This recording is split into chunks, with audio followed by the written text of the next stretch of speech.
Hi guys, it's Rochelle from Monoling Furniture in pretty miserable Sydney again. Literally, I reckon out of the last 6 weeks we've had maybe 2 days where we didn't have any rain. Anyway, today we're working on this piece. No idea what I'm going to do with it. Not a clue. Not even close to knowing. So let's work on it together.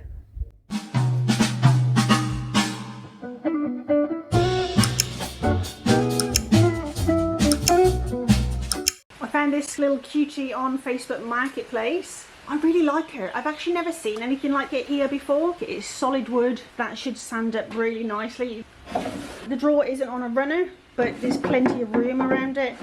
So I don't have to worry about there not being enough space to paint it. You'll note that I'm using my RO90. I wouldn't normally for a piece this size. I'd go for the 125. At the moment I don't have a vac, and the other sanders don't work unless it's hooked up to a vac. The reason I don't have a vac is because the one that I had was on loan from Festool. I want to buy that model, but they don't have any, so now I'm waiting for stock to come in.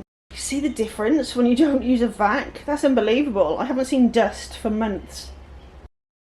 You can't knock that, can you? Look how rounded it is. You can put a price on these sponge attachments. If your sander has one available, highly recommended. I just had to pop out and look, it's December and I've got my Uggs on. It's ridiculous. Dead set, I'm freezing. My thoughts at this point is that I'm going to go quite light and coastal.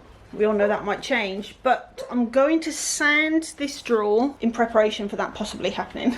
I've still got the sponge attachment on. There's a point to note. The sponge attachment is great for doing the edges to keep those curves, but when you go to do a flat piece, it's not as effective.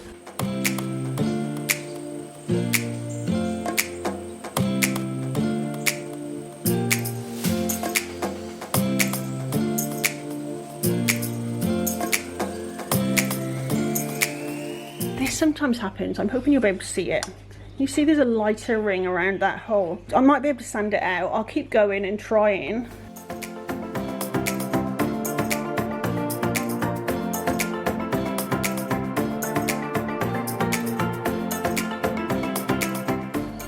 See, it's not going. It's really annoying me. So now that's going to dictate what I do with this drawer to a degree. Whatever colour stain I put on, that's still going to show. Basically, it's going to dictate what drawer pull I put on. If I put the same one on, it's going to cover that, and that's fine. I already know I'm not going to use this. The other option is to put a stencil over there, but I've been kicking the ass at stencils lately. Right, I can't find the colour that I want, so I'm going to make one. I'm going to do equal parts of these 3 colours. Hampton Olive, Sunkissed, Tide Pool.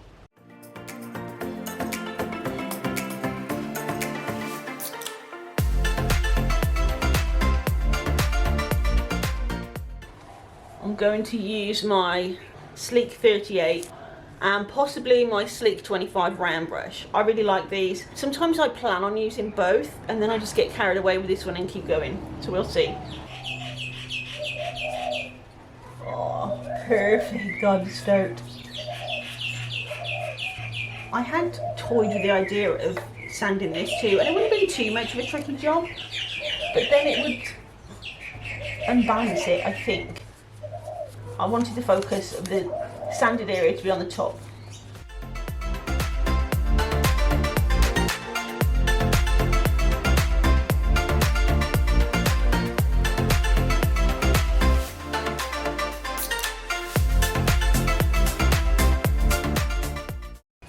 I have decided on the drawer pull already.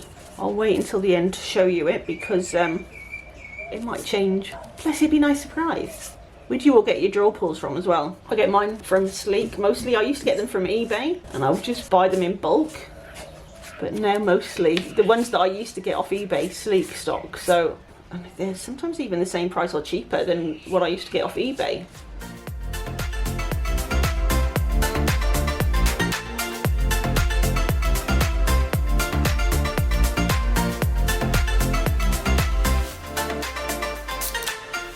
Appreciated how open the back of this was. This is always going to be against a wall or against a lounge or something like that, but because it's so open I'm going to paint all the inside. So what I'll do once I've finished doing the body, I'll flip it over and I'm going to paint all the inside of this here, but I don't want to risk running out of paint, so I'll do the entire body first, Then when I know if I've got enough, I'll do that. If not, I can mix up some more and use that for the inside, and I don't have to worry about it being slightly off the colour.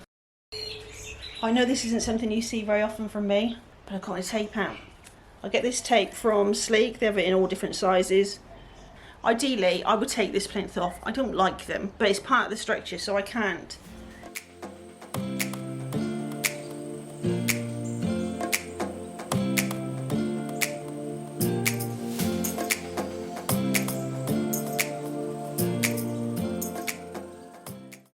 Round 2 going on.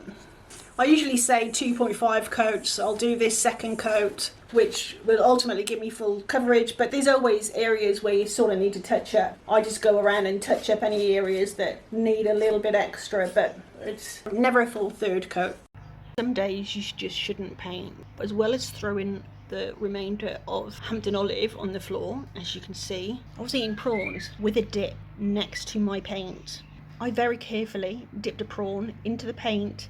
When I say carefully, I made sure I got full coverage, and then I put it in my mouth. And it wasn't until it was in my mouth that I realised what I had done and spat it out, and then Harper ate it.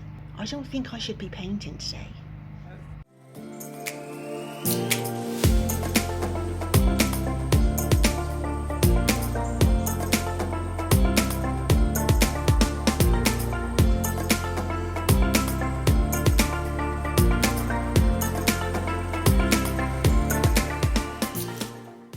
So this isn't something I would normally do. If you've watched my videos, you know that. I don't usually paint the undersides or the backs. Ryan from The Shabby Guy, he made a good point recently where he said when you buy a piece of furniture from a manufacturer, the back isn't finished, nor is the inside, etc. So why should we?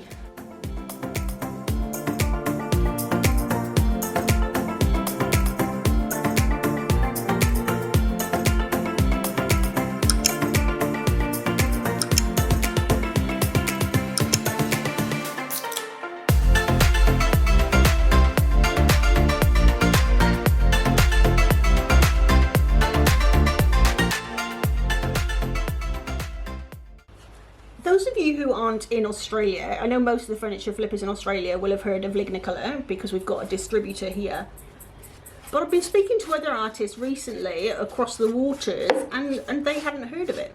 I'm not sure how many countries it's in, but it's originally a German brand, I believe. I've done a few videos using them. I was just surprised that others hadn't heard of it because it's a beautiful paint, a chalk paint. It's not an all-in-one.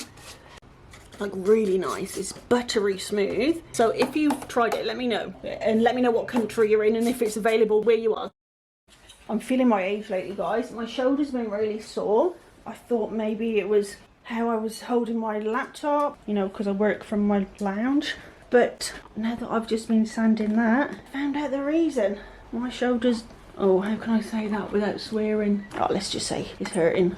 You have no idea how hard it is to actually do videos and not swear. It's probably the hardest part of my job, I reckon.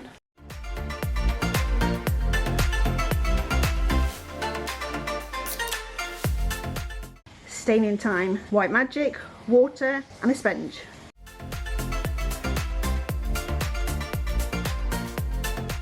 Normally I would put Gator Hide on this and I'd do 2 or 3 coats, but I don't have any, so I will go with Satin Clear Coat and I'll do 3 or 4 coats. I opted to paint the drawer because I'll show you the drawer pulls that I want to use. Drawer pull. There's only one, right? There's only one. I got these from Sleek. I love them. So I need to drill 2 holes. I'm going to whitewash this. I'll just put, what I'll do is just run the sponge over it. It's really pale, but because the top is whitewashed, I want this to tie in.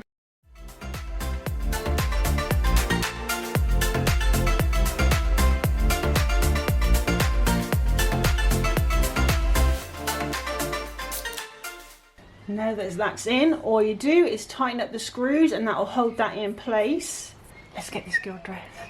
The girl's just chilling while I'm about to start editing. And look, why is she lying like that?